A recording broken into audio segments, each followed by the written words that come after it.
Okay, cool. So, yeah, as Anna said, I'm Ainara. And yeah, today I'm going to be talking about the sixth sense. I don't know if you saw the title somewhere, but that's the title of the presentation. Very well thought. Anna asked me during the Christmas holidays on Facebook. I said, yeah, the sixth sense. And then after that I said, oh shit, I need to do something about this. But before I start talking, just a very brief comment. I know there are a lot of scientists here, biologists and chemists. If you're interested, go to our website. I'm also happy to talk about this later. And also before I start, I want to thank you everyone, in case I forget or I don't have time. Obviously Nerdnite and Anna in particular for having me here, and also Capsaicin for hosting these events, supporting science communication. And you in particular, because I love questions. So I'm going to be asking questions, and I hope we can make this a little bit interactive.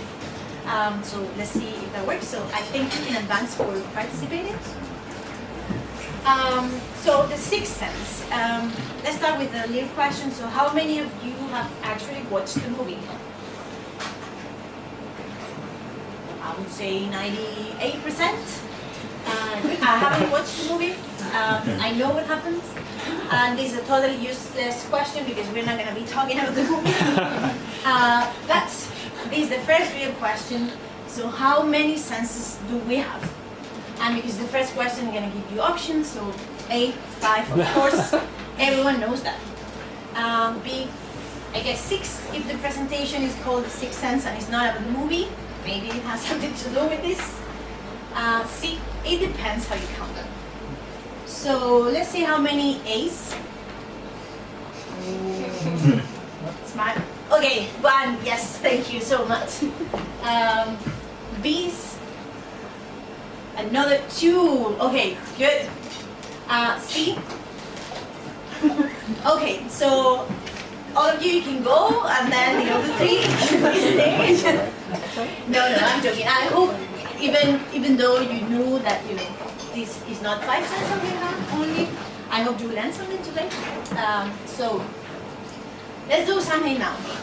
So I want everyone to close your eyes, please. I can see if you don't do it. Okay, and now hold up your left hand. Okay, now with the middle finger, touch your nose.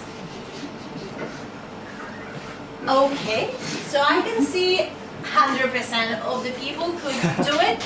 You can open your eyes now. Okay. It may seem like not a complicated task, but if you think about it, you just were able to know where your hand, where your left hand was, and where your middle finger was, where your nose was, and you were able to move your hand up to your nose with no problems, without seeing anything, in theory. And that's called proprioception. So it's actually what they measure, when you're a little bit drunk and they want to see if you're still able to do stuff, that they ask you to touch your nose and then walk in the line. This is actually the sense that they're measuring. It's actually quite useful one if you think about that, we need to coordinate our movements and know where our different body parts are. So it's quite useful, and there's a rare disease when this doesn't really work. So people become really clumsy because they can't coordinate. And also they report that they feel disconnected, like a disconnection between their mind and their body. Interesting. So let's say this is the sixth sense. Have another question. How many of you brought a coat today? Yeah, 100%. Can I ask you why did you do that? Fashion. Fashion. That could be another sense. Not everyone has it. Maybe. Temperature. Temperature. It's kind of cold. So yes, we can also measure temperature, and we do that all the time. I do believe that there is a difference between Danes and people from Spain, like me. I do feel more cold than Danes. And I guess there's an explanation for that. I haven't found it yet. I do believe it's because you train your babies in the outside during the winter, and we don't do that in Spain. But anyway, temperature. We can also measure temperature all the time, and our body is constantly measuring these things and analyzing them and acting on them, like bring your coat. So, in case you think number 8 is common sense, that sense doesn't exist. Otherwise, like, life proof is that I moved to Denmark. If I had common sense, I would have stayed in Alicante, 20 degrees now. Good. Anyway, now we're gonna do a little experiment, should say there. So, we do have, like, there are a few plates with chili and with menthol candy. So, choose. It's okay if you don't eat any of them. Some of us do in this corner we get. Yeah, but they can pass it. No, it's fine. There's one there. Anyway, so you can pick a piece of chili, and then if you pick that, try to hold it in your hand, in your mouth as much as you can. The menthol candy is just menthol candy, and let's do like a mindful exercise when we try to really try to see how we feel, what do we feel, what do we sense, and then boom. The candy as well? Yes. I don't know if this is gonna be a disaster, but yes, I will do it.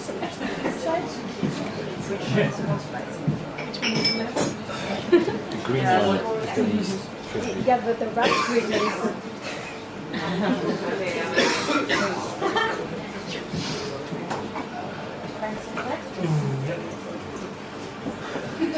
No, it's perfect.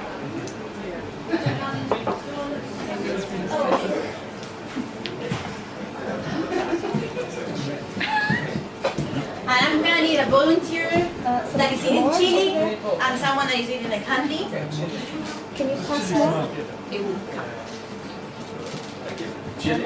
Chili, perfect. Can you go? You can sit here if the light is not too bad. Is that okay? Okay. You're eating the chili right now? I actually have eaten it, but I had it in my mouth for a long time. Okay. How do you feel? Hot. Yeah, Okay. hot in the throat. Yeah. Just hot. So No, you didn't no. hold it too long enough. Sorry? You didn't hold it long enough in your mouth.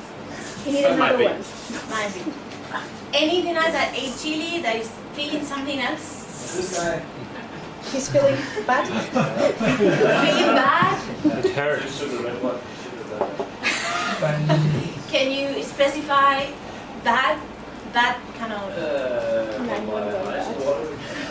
eyes are watering? Yes. A little pain as well? Okay. And what about the candies? How do you feel? Fresh. Really fresh. Okay. Should I return? Yes, Oh, sorry. Changing for the candy. Thank you so much. Okay, so I basically, the menthol candy was for the ones that didn't like the chili. But actually, I wanted to talk about pain. That's why I wanted you to hold it as much as you could. Thank you so much for that. Otherwise, this would have been a disaster. So, pain. It could be another sense. And it's actually a very useful one, even though you may think that it's not that useful. Actually, people, there's also a disease where you cannot feel pain, and it's really bad because then you get burned and you don't know, or you get cut and you're bleeding, and unless you see it, you don't know because you don't feel anything. So pain is actually very useful for us.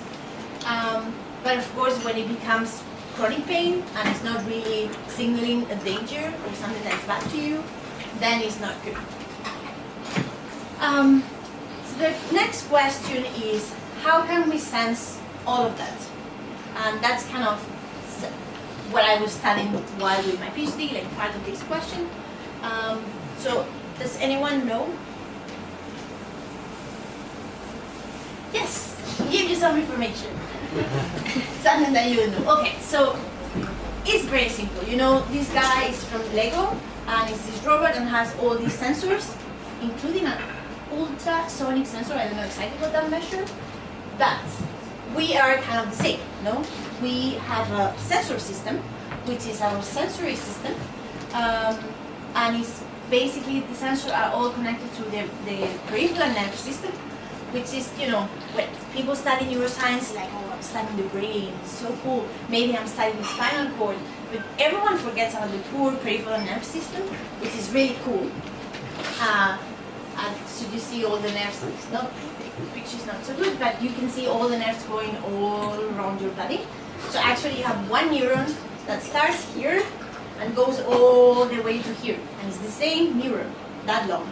It's really cool. So basically, that's connected all the body to the spinal cord, and then from there to the brain. But what I was interested in was these sensors that we have here in your finger, everywhere in your skin. And those sensors that enable us to sense all these different stimuli.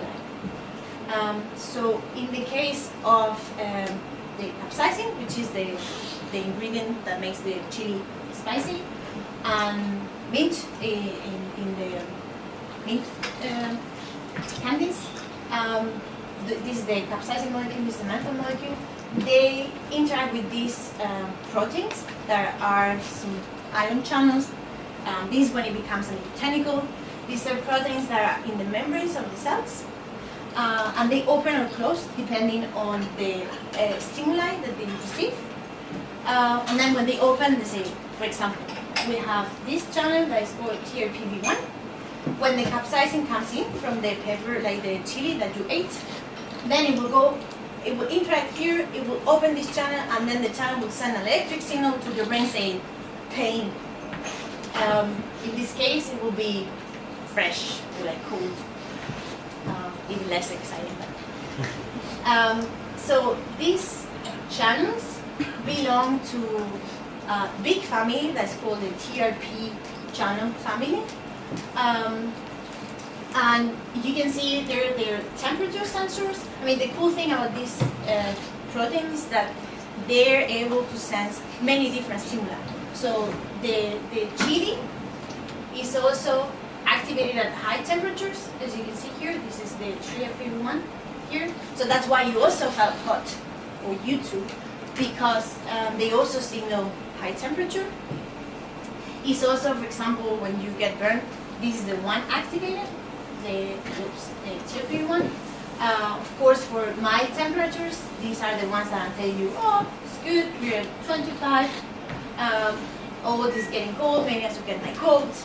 And again, for example, this TRPM8 is also responding to mint, but also to like 10 degrees temperatures. So all these channels are very, very interesting to study, because they basically configure all our sensors, like the ones in the robot. So I think if we go back to how many senses do we have, I hope I convinced you three that it depends how we count. Definitely more than 5. And I just want to finish the presentation sharing the passion that I have for all this sensory biology. I was amazed the first time that someone told me this is an ion channel. They are able to sense different things, and then they send a signal to your brain, and that's how you interact with the world. I was really amazed, and I'm also amazed how our body is able to handle all that information every single day, every single moment. I feel really hot right now. So I wanted to share that with you, and also some funny stuff. Well, this one.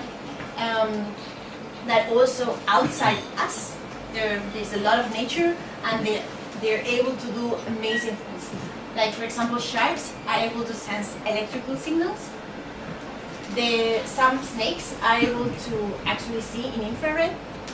And funny enough, one of the channels that I showed you before, one of the TRP family, is the one that makes them be able to see in infrared.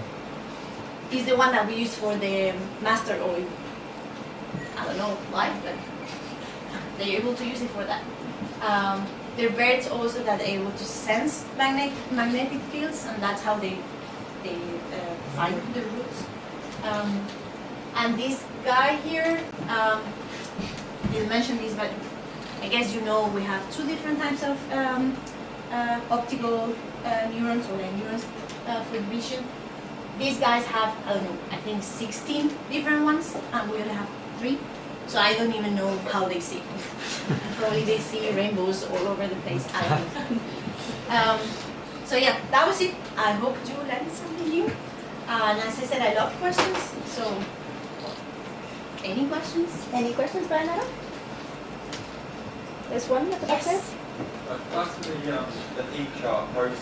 Yes. Does that apply to actual temperature as well? Does like temperature activate proteins, or is it just like foods and stuff we eat? Yeah, so basically when let's say that you put your finger in a candle, that sensor will say, oh, temperature is about 50 degrees or 40 degrees, and then it will send that signal to your brain.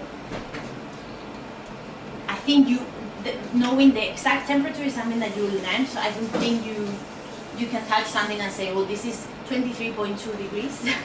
I don't think that's how it works. But you're able to recognize in which range temperature.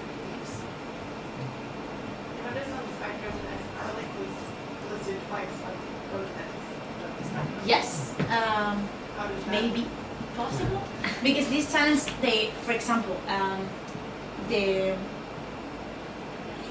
are not, capsaicin may activate the most TRP1 channel, but for example, also the ethanol from the beer will also activate it. So not recommendable to drink alcohol when you eat chili, because it will activate even more the channel. So yeah, they're polymorph. So I don't remember exactly because I don't know all of them. But yeah, probably it also activates this one and this one. Yeah. Good call. Question? So then, how come some people are much more tolerant to pain than others? If it's just a channel opening and closing, why are some people much more tolerant? Okay, that's a very good question. Did you hear the question? He was asking why different people are more or less tolerant of chili if it's just one channel that opens or closes. Good question.